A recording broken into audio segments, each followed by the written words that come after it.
Bonsoir à tous, bienvenue dans Terre d'innovation, votre magazine dédié au digital et à l'innovation.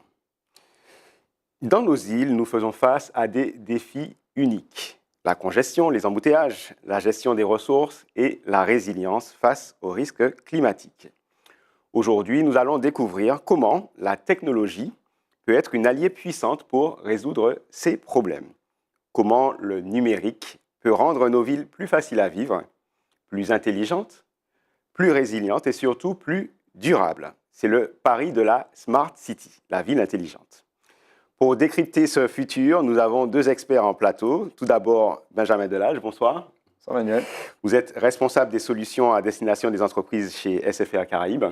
Et puis, à ses côtés, Stéphane Selbonne, vous êtes fondateur de Spoke Online Ads. Bonsoir Manuel, oui. Smart City, le pari de l'innovation pour une île connectée et durable. Terre d'innovation, c'est parti.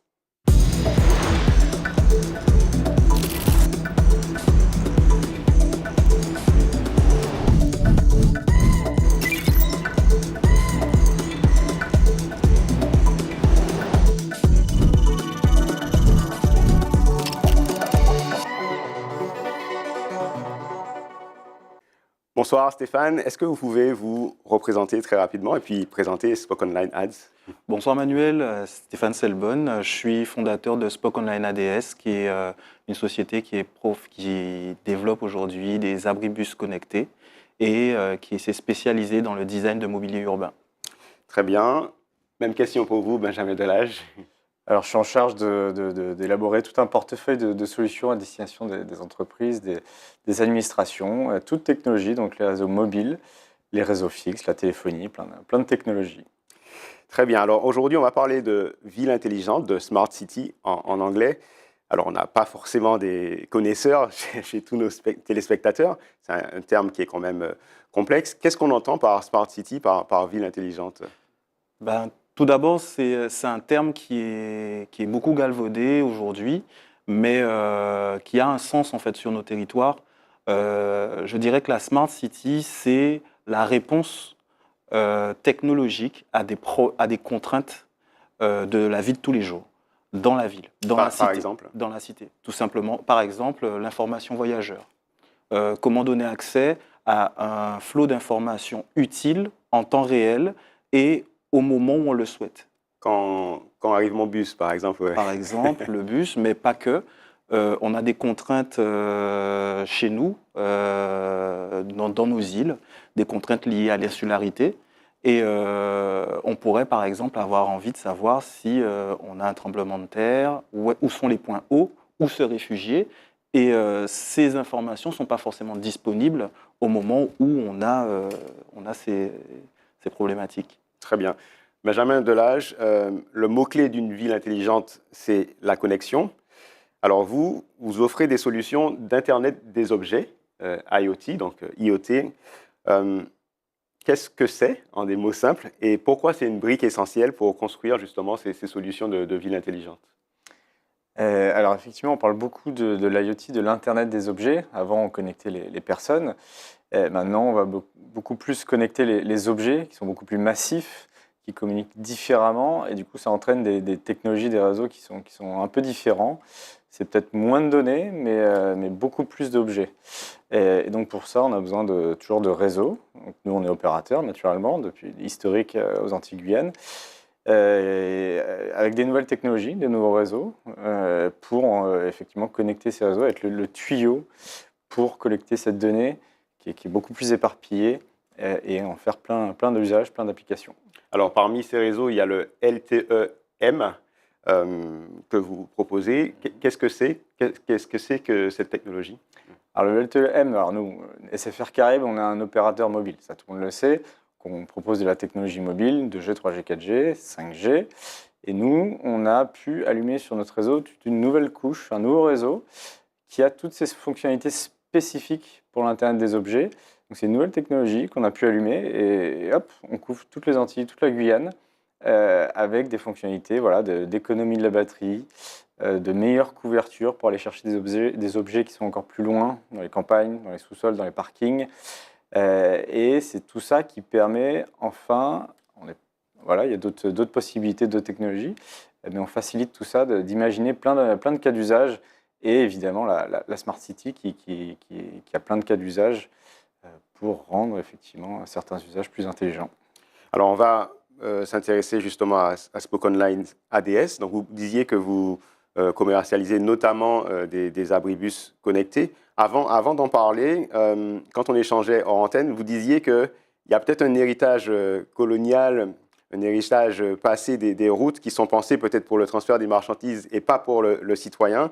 Et vous, votre projet, il vise à corriger cela. Est-ce que vous pouvez nous expliquer ça? C'est exactement ça. En fait, j'en parlais tout à l'heure. On a en fait des contraintes, mais des contraintes liées aussi à l'historique, à l'histoire de nos territoires, qui sont des territoires coloniaux et qui, lorsque les routes ont eu à se construire, elles répondaient à un besoin économique, un besoin de transport de marchandises essentiellement.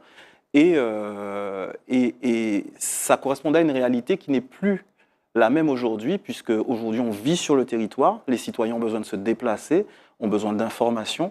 Et quand on doit repenser la Smart City, c'est exactement ça. C'est quelles sont les contraintes aujourd'hui auxquelles on doit répondre et quelles sont les solutions qui sont visibles ou non visibles. Ça dépendra de comment on les intègre dans l'espace urbain qu'on peut apporter à ces contraintes.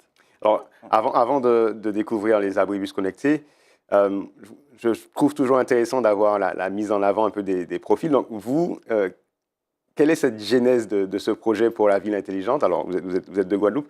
Ouais. Qu'est-ce que ça a demandé en termes de recherche, en termes de ressources pour arriver aujourd'hui au projet que vous allez proposer? Tout d'abord, ça c'est profondément ancré dans mon ADN, puisque une de mes grosses expériences, c'était de travailler un peu dans un département de recherche et développement, où on a eu à décortiquer des technologies qui ne sont même pas encore aujourd'hui sur le marché, et à ma propre histoire, puisque je suis natif de la Guadeloupe, et j'ai eu à me déplacer quand j'étais étudiant.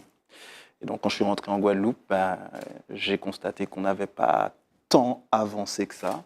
Donc, l'idée m'est venue de sortir mes propres produits et de développer mes propres concepts. Bon, justement, on va voir juste derrière vous, on va commencer à diffuser des vidéos de vos produits, donc les fameux abribus connectés.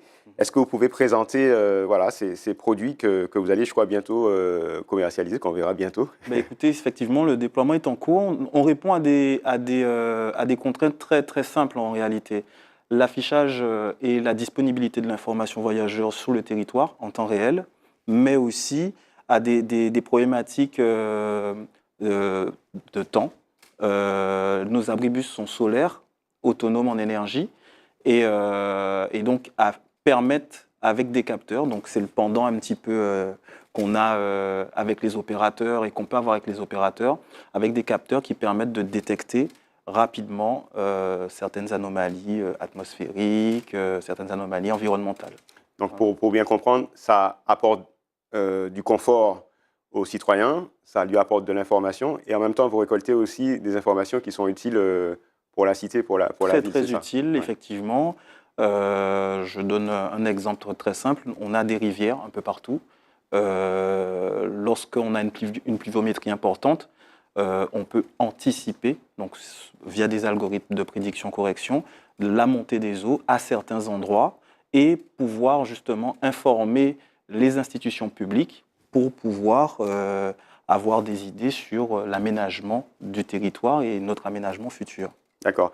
Alors souvent, le nerf de la guerre, c'est l'argent. Donc vous avez réfléchi à un modèle pour la ville intelligente, mais qui vous permette d'avoir quelque chose qui soit aussi économiquement viable, puisque vous êtes chef d'entreprise. Donc vous, le modèle, c'est la régie publicitaire, c'est ça? C'est un modèle qui est hybride. OK. Donc effectivement, il est sur une partie de la régie publicitaire, mais aussi sur la vente de données, donc la commercialisation de données utiles pour les espaces publics. Très bien.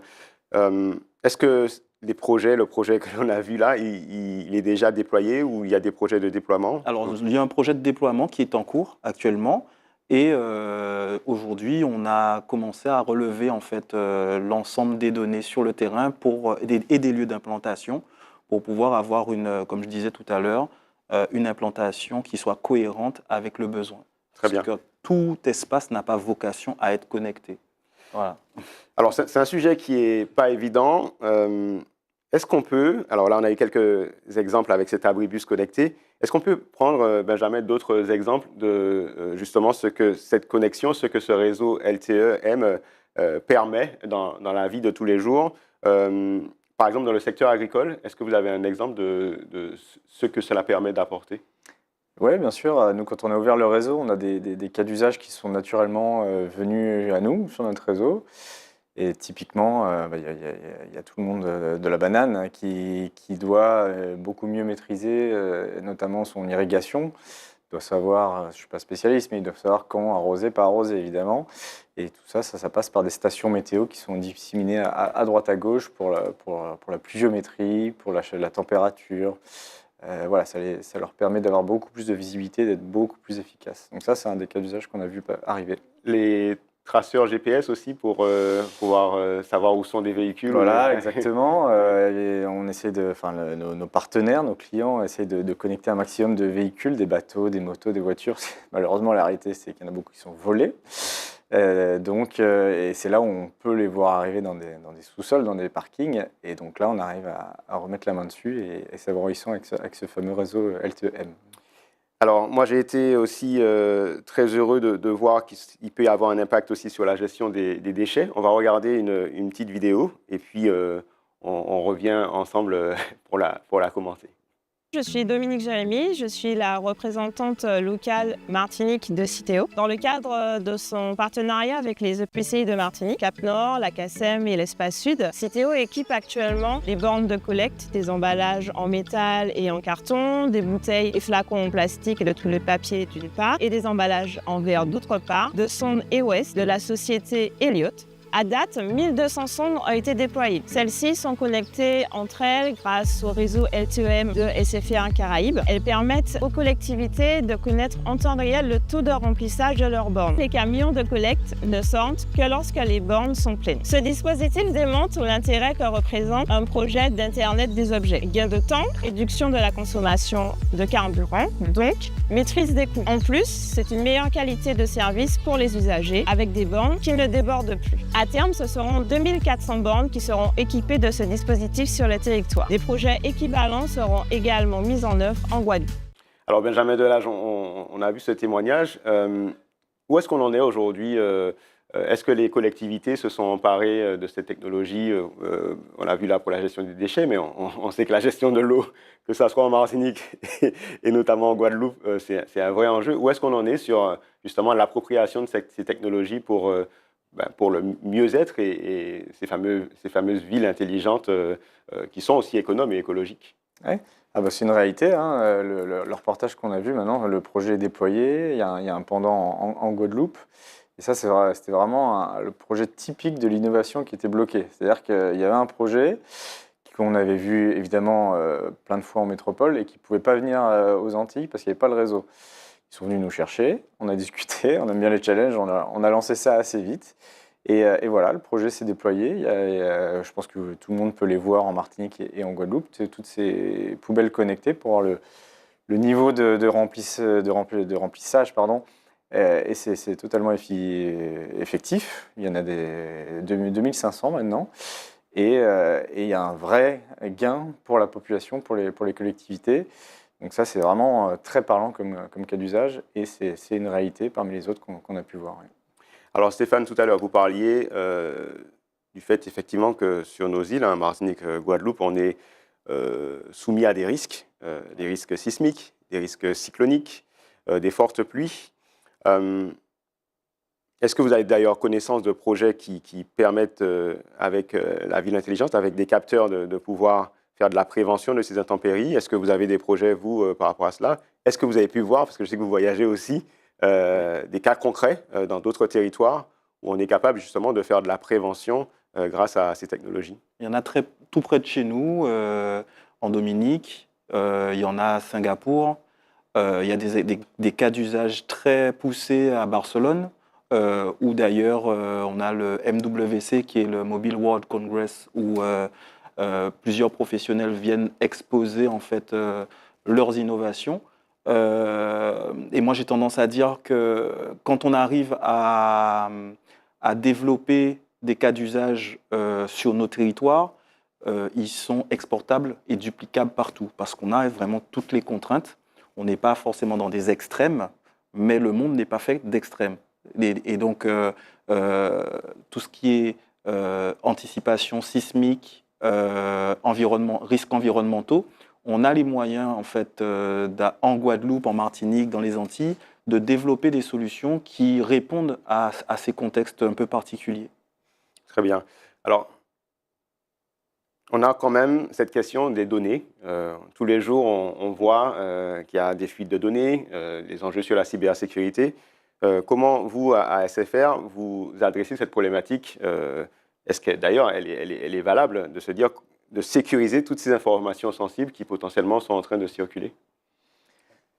Oui, alors c'est un challenge. Alors nous, on est un opérateur, donc on est soumis à des contraintes très fortes en termes de sécurisation de la donnée. On ne peut pas faire n'importe quoi, évidemment. Nous, la donnée, on la capte via notre réseau, mais on la redistribue aux utilisateurs avec voilà, des entreprises qui l'utilisent, comme potentiellement des projets comme Stéphane. Mais voilà, nous, on n'a pas droit de regard là-dessus. D'autres voilà, agrègent tout ça, font des solutions de pilotage qui sont très très bien. Mais nous, voilà, on laisse faire les autres, on n'a pas droit de regard, on la sécurise. Et on parle beaucoup de résilience. Nous, voilà, on a un réseau, on a un acteur industriel aux Antilles-Guyane depuis des dizaines d'années. Nos réseaux sont résilients justement par rapport à tous ces phénomènes naturels, sismiques. Voilà, on sait qu'il y a tout ça, donc nos réseaux sont résilients et donc le réseau ne s'éteint pas quand tout ça arrive. Vous vouliez réagir sur la partie cybersécurité? Oui, tout à fait. C'est un pendant qui est vraiment important, puisque effectivement, nous, on a cette activité de collecte et de diffusion ou de redistribution de la donnée, mais c'est typiquement dans la redistribution qu'on a besoin de sécuriser en fait les flux de données qui transitent entre différents opérateurs, entre les opérateurs et les clients, entre les clients et les citoyens. Voilà, cette partie est assez importante et on a en plus une petite épée de Damoclès qui est le RGPD que tout le monde maintenant connaît, qui nous oblige à anonymiser en fait les données. Donc le RGPD, on rappelle, c'est le Règlement général de la protection des données. Exactement, qui régit en fait les différents codes de transmission des données, de gestion de la donnée, de conservation de la donnée. Et ça nous oblige, nous, en tant que professionnels, à être certifiés pour pouvoir utiliser ces données et les faire transiter entre différents acteurs. Pardon. Alors, on voit en tout cas, au-delà de cette logique de sécurité, que vous avez voulu en tout cas que votre projet soit dans une dimension un peu environnementale avec cette énergie solaire et puis inclusive avec le Wi-Fi. Pourquoi c'est important ces deux paramètres pour vous? C'est très important parce qu'en définitive, quand on est sur un espace contraint, on n'est pas sur un hub où vous allez pouvoir faire 150 km en quelques heures. Donc sur cet espace contraint, les points de rencontre, c'est des points aussi où on a de l'inclusion sociale, où on a un panier moyen, en réalité. On a une typologie de personnes qui se déplacent sur le territoire et on a besoin, en fait, de pouvoir connecter ces gens à de l'information, de pouvoir les connecter entre eux. Et c'est pour ça qu'aujourd'hui, nous, on définit, en fait, l'abri voyageur comme un espace de rencontre, un espace social et technologique. Et si on tire le fil et que vous deviez imaginer la ville intelligente idéale en Martinique ou en Guadeloupe de demain, ce serait quoi les trois piliers? Alors, on a parlé de mobilité, d'énergie, de social, mais elle ressemblerait à quoi cette ville? Quelles sont les étapes qui nous restent à franchir? On en a quand même pas mal à franchir, mais la première pour moi, c'est d'avoir cette vision à long terme. cette vision à long terme de l'aménagement de nos territoires. Construire une route, j'aime bien prendre cette image, les routes sont construites pour durer 200, 300 ans, 200 ans. Donc, quand on les aménage pas avec une pensée, avec une photo à un instantané, parce que elle n'est plus viable dans la minute d'après.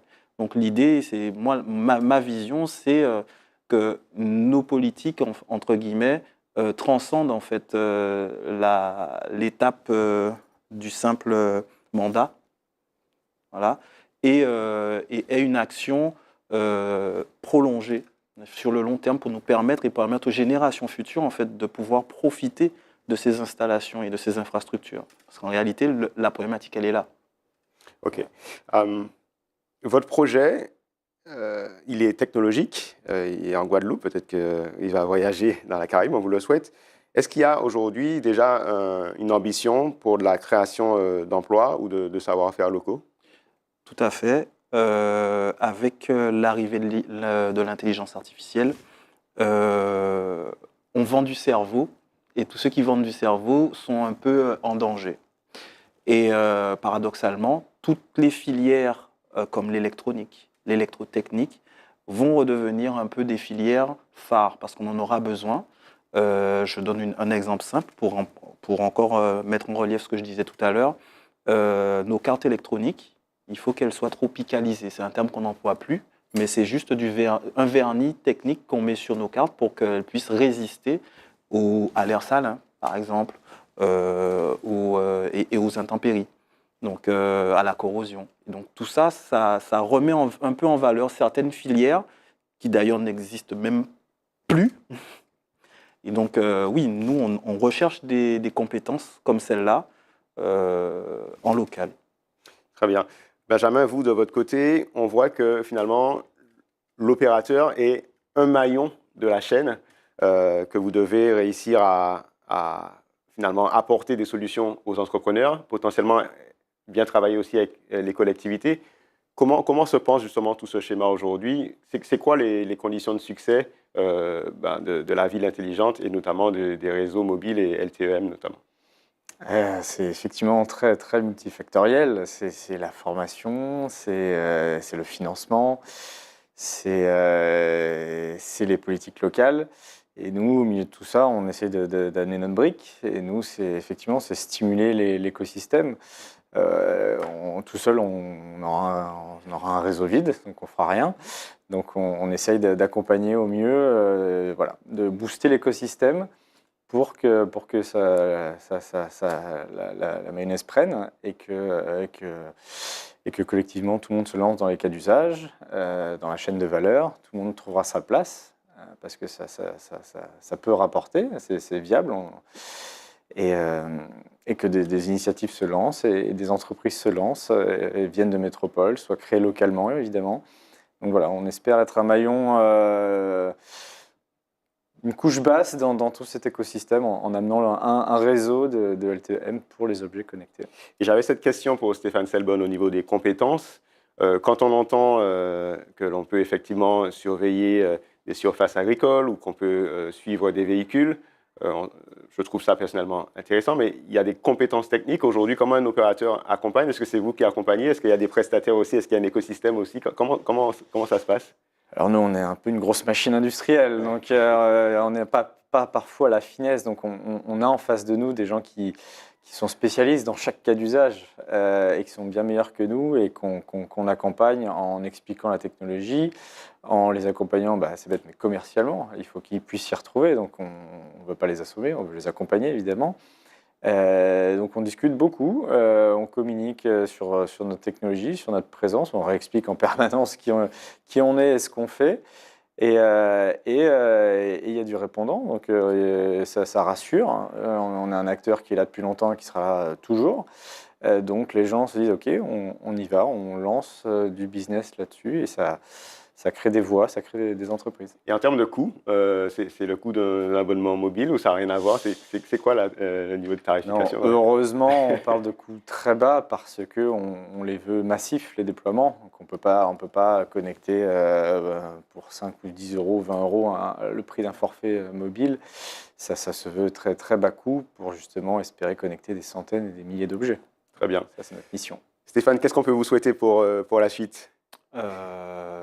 Beaucoup de clients, publics surtout, qu'on puisse accompagner notre déploiement commercial aussi à l'export, donc un petit peu partout dans la Caraïbe. Et puis c'est déjà très très bien comme ça. Très bien. Dans quelques secondes, je vous retrouve pour la masterclass. Le temps pour moi de remercier mes invités. Benjamin Delage, merci, responsable des solutions à destination des entreprises chez SFR Caraïbes. Et Stéphane Selbonne, fondateur de Spock Online ADS. Merci. Place à la masterclass.